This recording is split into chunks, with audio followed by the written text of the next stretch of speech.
নমস্কার প্রিয় দর্শক বন্ধুরা, মনের আলো ইউটিউব চ্যানেলে আপনাদের সবাইকে জানাই স্বাগত।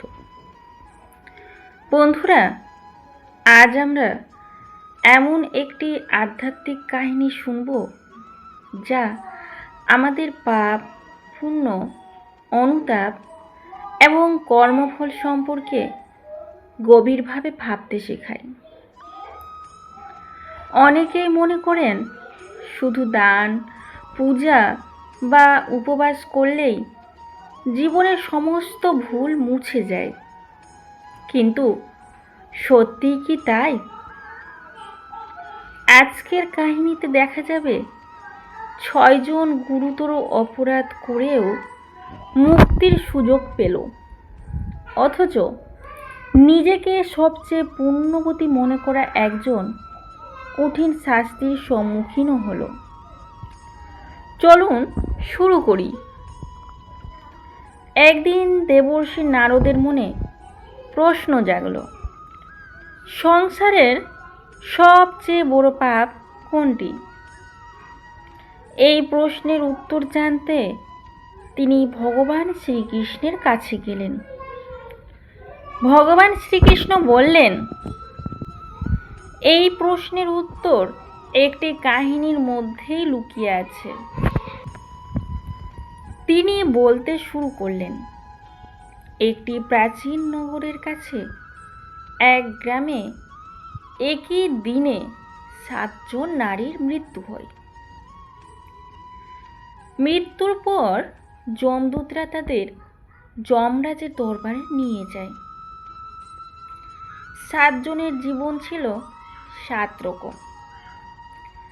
একজন রানী, একজন নগরবধূ, একজন ব্রাহ্মণী, একজন চোর, একজন দরিদ্র বৃদ্ধা, একজন বিধবা এবং একজন ধার্মিক কুমারী। যমরাজের বিচারের আগে প্রত্যেকে নিজের জীবনের কথাগুলি স্বীকার করল। রানী বললেন, তিনি অহংকার করেছিলেন, স্বামীকে কষ্ট দিয়েছিলেন, অন্যায়ও করেছিলেন, তবে জীবনের শেষ দিকে অনুতপ্ত হয়ে মানুষের সেবাও করেছিলেন। এরপর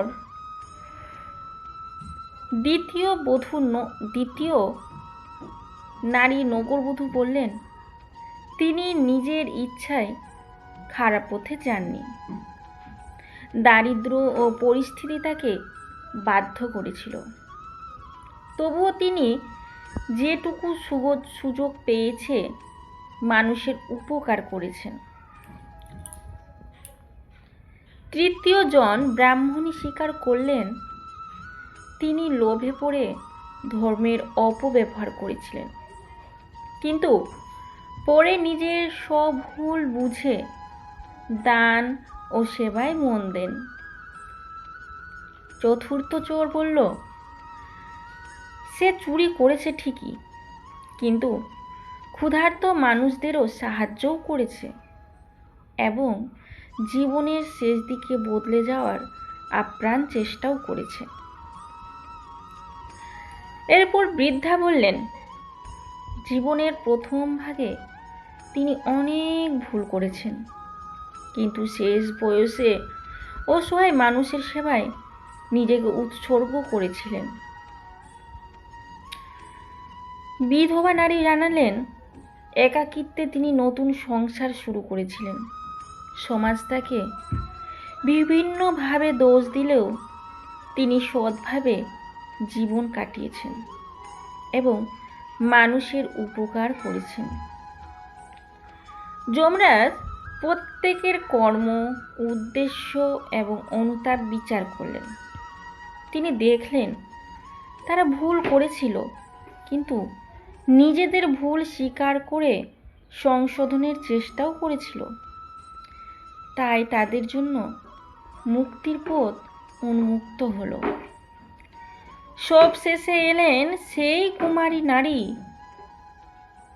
যিনি আত্মবিশ্বাসের সঙ্গে বললেন, তিনি সারা জীবন ভক্তি, দান ও পূজায় কাটিয়েছেন। তাই নিশ্চয় স্বর্গ তারই প্রাপ্য। কিন্তু চিত্রগুপ্তের হিসাবে একটি গোপন ঘটনা উঠে এলো। সমাজের ভয়ে তিনি নিজের জীবনের একটি গুরুতর সিদ্ধান্ত নিয়েছিলেন, যা একটি অজাত জীবনের ক্ষতির সঙ্গে জড়িত ছিল। এই কাহিনীতে যমরাজ বলেন, মানুষের কর্ম বিচার করতে শুধু বাহ্যিক ধর্মাচরণ নয়, প্রতিটি কাজের নৈতিক দায়ও বিবেচনা করা।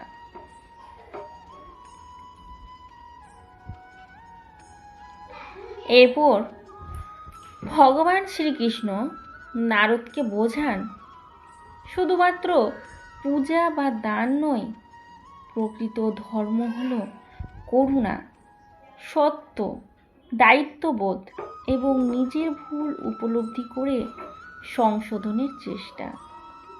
বন্ধুরা, এই কাহিনীর মূল শিক্ষা হলো কোনো মানুষই ভুলের ঊর্ধ্বে নয়, কিন্তু ভুলকে লুকিয়ে রাখাও নয়, এবং বরং আন্তরিক অনুতাপ, সৎকর্ম এবং নৈতিক জীবনই মানুষকে উন্নতির পথে নিয়ে যায়।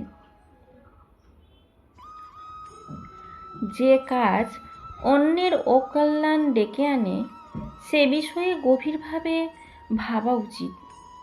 আর যে কোনো কঠিন পরিস্থিতিতে করুণা, বিবেক এবং দায়িত্ববোধ নিয়ে সিদ্ধান্ত নেওয়াই প্রকৃত ধর্মের পথ।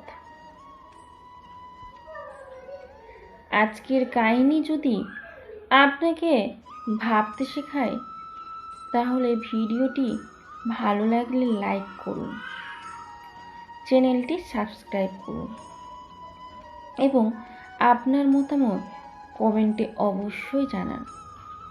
জয় শ্রীকৃষ্ণ, রাধে রাধে।